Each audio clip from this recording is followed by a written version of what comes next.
Il était une fois un troupeau d'éléphants, de jeunes éléphants, des vieux éléphants, des grands éléphants, des gros éléphants, des minces éléphants. Des éléphants comme ci, des éléphants comme ça, ou autrement, tous différents, mais tous heureux et tous de la même couleur, tous, sauf Elmer.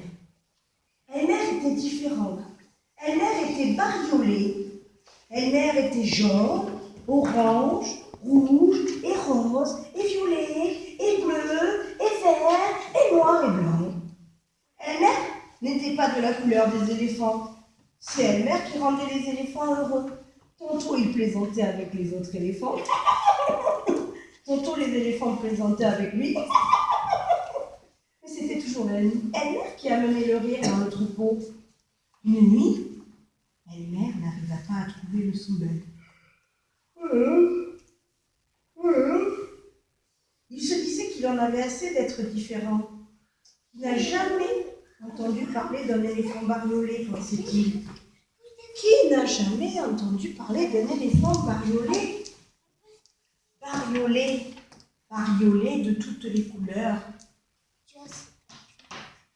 Qui n'a jamais entendu parler, alors je répète, d'un éléphant bariolé? Pas étonnant qu'il se moque de moi. Au matin, avant que les autres se réveillent, tout à fait, Elmer sait ce qui va doucement. Son départ passa inaperçu. Tandis qu'il traversait la jungle, Elmer rencontra d'autres animaux et lui dirent tous « Bonjour, Elmer !» Et chacun d'eux, Elmer sourit et répondit « Bonjour !» Après une longue marche, Elmer trouva ce qu'il cherchait. Après une longue marche, Elmer trouva ce qu'il cherchait. Un arbrisseau buissonnant.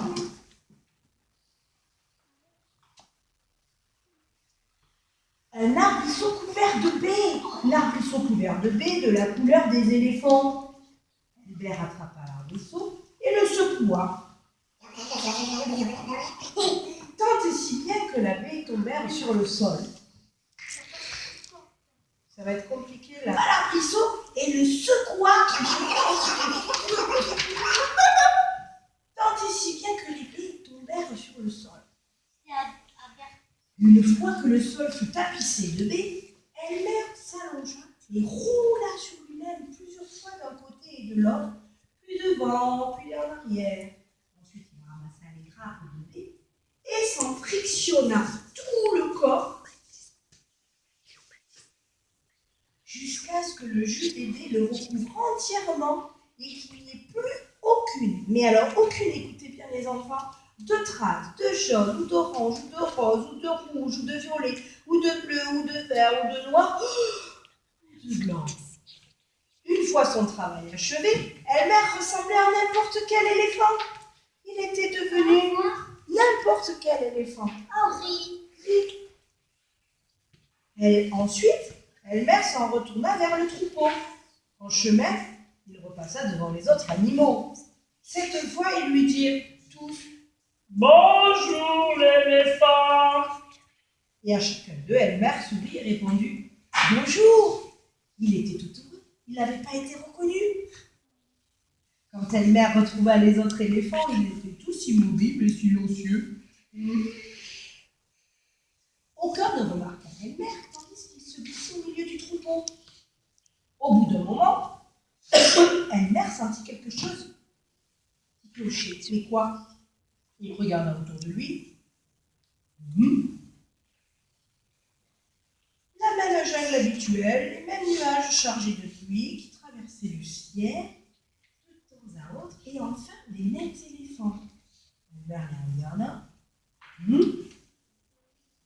Les éléphants étaient comme soudés au sol.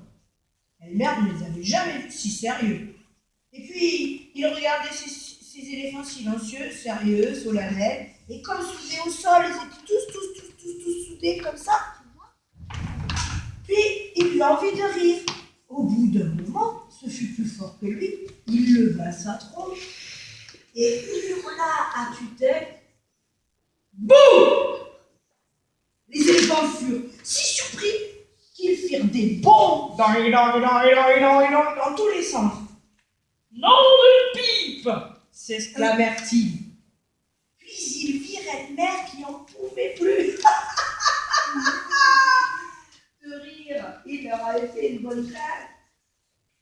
Et là, ils ont reconnu et ils ont dit « Elmer, ça doit être Elmer !» Alors les éléphants se mirent à rire comme jamais. Ils n'avaient ri auparavant. Ça faisait comme moi, si moi je suis Elmer que je ris, vous êtes des autres éléphants et du coup ça fait tous ensemble